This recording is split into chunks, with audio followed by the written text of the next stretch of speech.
Welcome to Talk is Sheep, the official podcast of the Wild Sheep Society of British Columbia. Brought to you by our title sponsor, Mountain Tough Fitness Lab. Come along with us as we take conversations that matter to you into the high alpine. We have partnered with Mountain Tough Fitness Lab to help get you in shape and mentally stronger. Whether you're a veteran hunter or just starting out, the Mountain Tough app will take you to the next level. We personally train using the Mountain Tough programs, and we believe in it so much that we want to give you 6 weeks for free using code SHEEPBC. That's SHEEPBC. Check out Mountain Tough Fitness Lab. You won't be disappointed. This episode is sponsored by our conservation partner, Gunworks. Thank you, Sitka Gear and Gunworks, for investing in healthy wildlife and sustainable ecosystems. Well, Gregory, not everything in the sheep business is all rainbows and kittens and lollipops. So this is kind of one of those ones where we get down to business, and we're not going to sit there and commend, give accolades. We're actually going to raise awareness about something that's really important. I think that every hunter needs to pay attention to, and specifically, we're talking about the provincial hunting and trapping regulation proposed changes for 2024 to 2026. So it was just released by the provincial government. It's come to the engagement website. It's the AHTE website, which is the Angling, Hunting, and Trapping Engagement site. And you'll have seen it out there. There's nothing new in that itself. But I guess a key takeaway for us, Greg, is that hunters have a chance to be heard, and it's time that we step up and have our say. The society has weighed in on this issue through our role in the Provincial Hunting Trapping Advisory Team. We've shared our concerns with the government, and we have some serious concerns about the proposed regulations in the upcoming regulation cycle. Yeah, and it seems to be that, unfortunately, that trigger that seems to get pulled is just not wanting to do some of the options and just taking the easy way out and slapping an LEH, and it's concerning. It lacks scientific data. It doesn't really help anything, and you talk to some of the people in the know, and that LEH trigger actually does a lot more damage than good for the future. Yeah, and we've been through this before. We've beat this to death, but we're a conservation organization first and foremost. So if the resource needs our protection, we're going to protect it. And we will stand up and say, okay, enough's enough. We're not going to hunt. We're not going to do this. We're not going to do that. Put LEH in if it's the right thing. And one of the challenges that we've talked about a lot as an organization, we've talked to our membership about this, is that there's a lot of solutions to problems, right? And you mentioned it, the easy sort of lever, the easy management action is just to put it on a limited entry hunt, which in many cases maybe works, but not in every case. And there's lots of scenarios where it actually might not be the right choice. It might exacerbate the problem, but there maybe are many other solutions to a problem. And so this latest reg cycle that came out, there's a number of regulations changes, and there's probably some good ones in there, don't get me wrong. And it's important for us as residents of British Columbia to weigh in with our thoughts. And where there's some good ones, let's speak up on behalf of them. And then, but the ones that don't make sense, we have to speak out on those too. And there's three that really got us going. Now, overall, holistically, you mentioned it, Greg, there's this sort of propensity to go to limited entry hunting. And one of the things that we've advocated for is that there's other solutions. There's other management strategies you can use that probably are more effective. And the thing is, if the root cause is hunter harvest, okay, well, maybe LEH or a closure makes sense. Many of these cases, that's not the issue. And the government even states that in a number of the regulations that are proposed that, well, the issue isn't hunter harvest, it might be this or it might be that. And that doesn't mean that you shouldn't restrict harvest as well if there truly is a need for it. But if there's other issues or there's not scientific data to support the closures or LEH, then why are we moving to that? So, that's what we've advocated for. We went through this in Region 4 with LEH there. They were concerned about numbers, and there was a bighorn sheep management plan for the Kootenays, and we said there's all these recommendations. There's a number of recommendations outside the limited entry hunt. utilize those first. And if we need to, let's go to an LEH. And of course, the government didn't listen to us there. So I think for anyone that's listening, the key takeaway that I want to articulate, Greg, is make sure you speak up, get involved, and maybe you don't necessarily agree with the position of the society or my position or Greg's position or other people's, but have your say. So first of all, that's a good start. If you don't vote, you can't bitch, right? So that's a good start. And then, we're providing a little bit of guidance. There's 3 that really kind of get in our craw and that upset us a bit. And again, it's this, I guess, holistically is like, okay, putting everything on LEH, thinking that's the solution, when 3 that we single out for us that really make a lot of sense where LEH doesn't make sense is the caribou LEH proposal, and then there's 2 sheep proposals. And then, no surprise, we're going to speak up on sheep. Interesting enough, I talked to a bunch of stakeholder groups and other people as well, and they've had the same concerns as well. So LEH on caribou and these 2 sheep proposals. Some people are talking about moose as well. There's closures of moose or LEH restrictions on that. And I don't disagree with the comments there as well. We don't specifically mention that in some of our literature. Let's talk a little bit about Region 6 LEH restrictions, Greg, on caribou.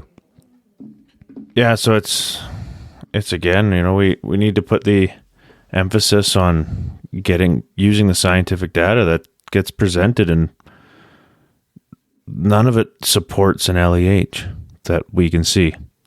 Like, you need to get involved and say something about it. Like, predators has been huge one for the caribou, in my opinion, and we need to do something about that.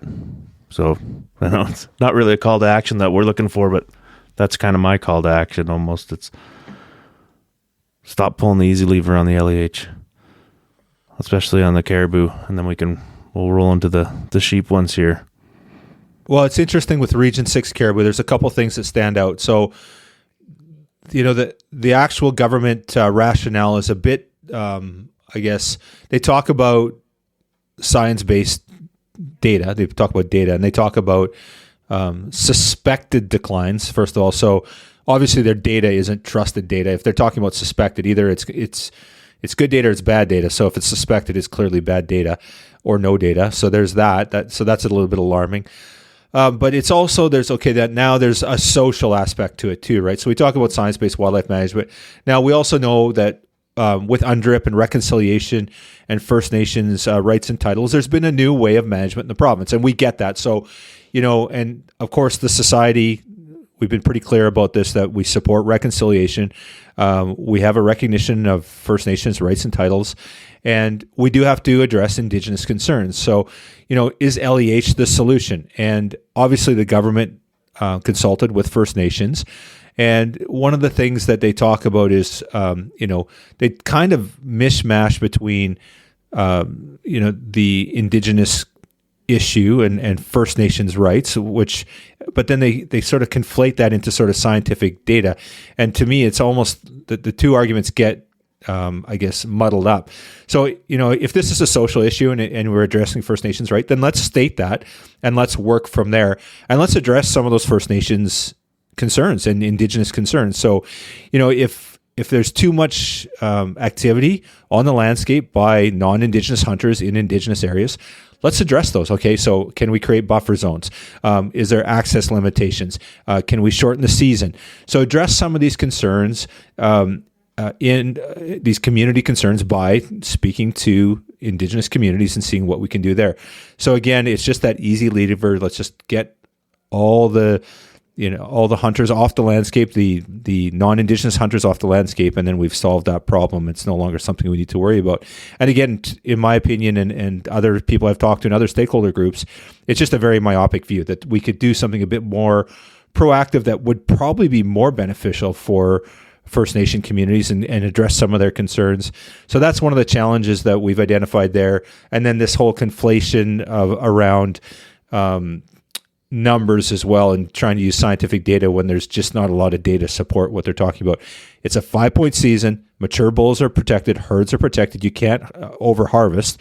And again, their data kind of their best argument for shutting down this or restricting the season is more days in the field are required to harvest animals. And well, maybe people just want more time in the field. Maybe they're spending more time in the field. But to use that statistic, it seems a little bit irresponsible to sort of go to an LEH system stating that there's over harvest or concerns about the herd because more people take longer to kill animals. I don't know, I don't quite buy into it. So the society doesn't stand by this. Again, very respectful of Indigenous communities' needs, and we want to address those, but let's find a solution that's going to be very effective for First Nations communities without going to a strictly LEH system. So I think we've kind of beat that one to death. Anything I've missed, Greg? No, you're spot on. You went more detail than I was expecting. So sorry about that. Yeah, sorry. Yeah, no, that's my apologies. Okay, so let's talk about the other two ones that have really got us kind of fired up a bit. And there's two restrictions again, LEH proposals for two different sheep herds. One's a bighorn herd and one's a stone sheep herd. So let's talk about the 719, 718 bighorns. And again, we've got a scenario where the government wants to go on LEH. They're concerned about overharvest. They talk about 5 animals roughly per year between resident and non-hunter, non-resident hunter harvest. And so, okay, well, if that's a concern, what are the numbers? There's no rationale or data provided there. They just talk about concerns around it. And anecdotally, I've been told by sources that this year was a little higher than normal harvest, but historic harvest is below that number of 5. So again, but there's a lack of data and rationale, providing that rationale to support it. Another scenario with that is they talk about in a recent survey, the recent being in 2022, so now we're 2 years ago, they had data where the numbers were low, but they acknowledged that between those herds share the border between Alberta and BC, and the greater herd has, I think it was 138 or roughly 140 animals between the two of them. So depending on the date and what mountain you counted, you're going to get different numbers. So yeah, on the date in BC that they counted, the numbers were low, but we know that the larger herd has a bigger number. So, and then on top of it, Alberta has a 3/4 curl, which is a less restrictive harvest restriction than we do, and I believe it's on a general open season too. So, you throw all these things in there, and it's like, okay, well, BC's not going to kill them, but Alberta's just going to kill them anyway. So, it's just, again, the rationale to me is lacking, and again, we're pulling an easy lever. So there's other solutions, there's other workarounds. At the very least, if you're going to use science-based data or science-based wildlife management, then get some really good data. If you're going to use that as the rationale for closure, have the good data to support it. And I'm not sure that it's there. And we don't believe it's there as a society. No, and like in a place like that, you can start with looking at Alberta, trying to partner with them, coming up with a trans-border regulation, and maybe up what their curl is. There's also lamb recruitment issues there, which isn't a big ram issue. That's something wrong with the lambs. We need to figure out what's going on there. There's predator management issues, and we don't support changing the regulations and not addressing the other issues that are at hand. They're just like, there's habitat work that can be done. You can work with the lambs, work with Alberta. There's options on the table, and none of them are being addressed, which frankly it's disheartening. Yeah, well said. And then if we segue over to our thin-horn sheep. So in 7A, there's Dunlevy and Schooler. There's 2 populations of thin-horn sheep, and there's actually 3 populations in there. And they really did inventory work on 2 isolated areas.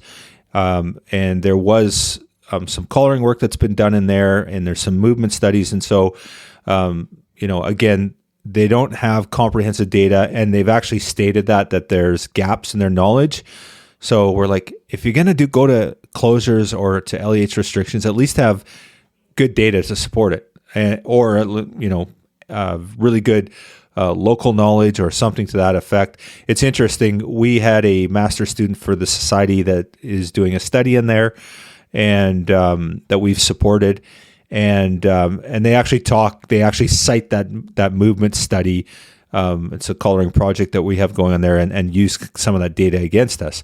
But so I reached out to the master's student to talk to him about that herd specifically, and he said that Dunleavy is, from what he can see based on his data and his studying, is that he feels that they are at carrying capacity. That harvest rates are incredibly low.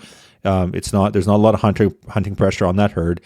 Of course, it's protected by the full curl and 8-year-old restriction because that's our BC restriction, and that. Again, that area is at carrying capacity. So if you want more rams in there, there's really 2 or 3 things that you need to do: predator management work, habitat enhancement, and then the other thing he did cite is that there was quite a few elk in that region, in that area. So, there's basically carrying capacity issues there because they're in competition for forage. So if you wanted to help the sheep, you kind of got to knock the elk numbers down, which would help out significantly. So, again, this issue is not about hunter harvest. And so all 3 of these issues go back to, maybe there are some dwindling numbers. We don't really know that there are because the data is lacking, and pretty much the government acknowledged that in all 3 cases. But the thing that gets me is that it's not hunter harvest that's the issue, but meanwhile, that's what's being penalized. And like I said, our student in there that's done all this work is saying, if you want to do more work and you want to see more sheep, don't restrict sheep hunters. Go in there and do habitat work or knock the elk down or whatever the case may be. And he actually stated to me in his response that he's concerned that going to LEH could actually be disruptive and cause more of a decline in the sheep herd. And I talked to another gentleman yesterday about this. I'm like, well, how does that work? And here's the rationale. What's going to happen is if the government restricts it to LEH, they're going to go very restrictive, right? They're going to give 2 or 3 authorizations, because they obviously the worst thing would be happen is they give out 10 authorizations and 10 rams get killed. So they give 2 or 3 authorizations, right? And of course, because it's LEH, it's randomly assigned, so there's going to be some people that's just aren't going to go. There's going to be other people that are not very good hunters, as opposed to a specialist that maybe goes in there every few years and has a very high success rate. So 3 people the first year get drawn, and they're not successful. So they up they're conservative for a number of years. So the next year they up it to 5, and the year after they up it to 10. And the numbers are really low year after year. So, and then all of a sudden one year there's 20 authorizations and 5 or 6 guys go in there and they kill 6 rams that year. So yeah, it actually runs the risk of destabilizing. And I've been told anecdotally this has been seen before, and it's a concern. So, this student of ours said, why are we fixing something that's not broken? So anyway, food for thought. The society's taken position on all 3 of these. And you've heard it from us here. You'll see it on our website. But I guess my takeaway, Greg, is if you're interested or care, weigh in on these, on the engagement website. We'll put the link in the show notes. It's only open until February 22nd at 4:30 p.m. Pacific. So you got a very limited window. Oh, sorry, March 22nd. That's why you're the president, and that's why I work for you. Yeah. So the key important part here is that you have just over a week. Get your comments in, weigh in, have a say. And if you don't agree with us, that's fine. Weigh in nonetheless. It's important that we've got this opportunity, and we've seen it with the grizzly bear, is that, they shut down grizzly bear in BC because hunters were not vocal. If we had 110,000 people weigh in and spoke against the hunt closure, it probably wouldn't have happened. Maybe it would have. I don't know. But certainly, if we don't do anything, they're going to do whatever they want. So, yeah, and we need to stress: you need to be kind and courteous, or they're just going to toss out whatever you're saying. It's mentioned in the website. They will not take any nonsense. Like, if you just state your position, don't attack, don't use foul language, or it's just going to be tossed. But you need to be heard. You need to get on there, and you need to get after this. Yeah, and I think too, Greg, I think the one thing that I just want to share too is that, be respectful. And again, there's a bit of a disconnect that people see that there's LEH proposals or restrictions, and they maybe see because of First Nations consultation. Be respectful, please. Like, it's really important. And, we can weigh in, we can have a position, and we can be respectful. And I think that there's enough opportunity for all of us on the landscape, and let's just find a way forward collectively. We'll recognize Indigenous rights and titles, and find a way that we can coexist effectively. They clearly state this, and we've seen this in the past. There's been evidence of attacks or racism, and if there's any hint of that in any of your posts, and it's not respectful, don't even wait. Like, you might be frustrated by seeing a closure, and maybe because it's First Nations consultation. And if you weigh in and you're disrespectful or certainly racist, guaranteed it's going to be tossed out. But weigh in with an honest response that is respectful and finds a way forward where we can coexist. And that's the one thing that we're advocating for is, let's find an opportunity where Indigenous and non-Indigenous stakeholders can be on the landscape and enjoy the land and be respectful for First Nations community. If there's a First Nations community that's their territorial area and they spend a lot of time in the landscape, okay, well, let's find a way that we can be respectful of that, create a buffer zone, whatever we need to do. There's lots of solutions, and an outright closure or LEH is not necessarily the best solution there. So think we beat that one to death, haven't we? Yep, we doubled our expected time, so we better get this online and posted. Well said. So go over to the Angling, Hunting, and Trapping Engagement, AHTE website. We'll include the link there. Weigh in with your comments, and don't be lazy. It's important that we all get involved and have our say. And I know that our members of society are super passionate, and you will weigh in because you care and you want to keep on hunting. So that's all I got.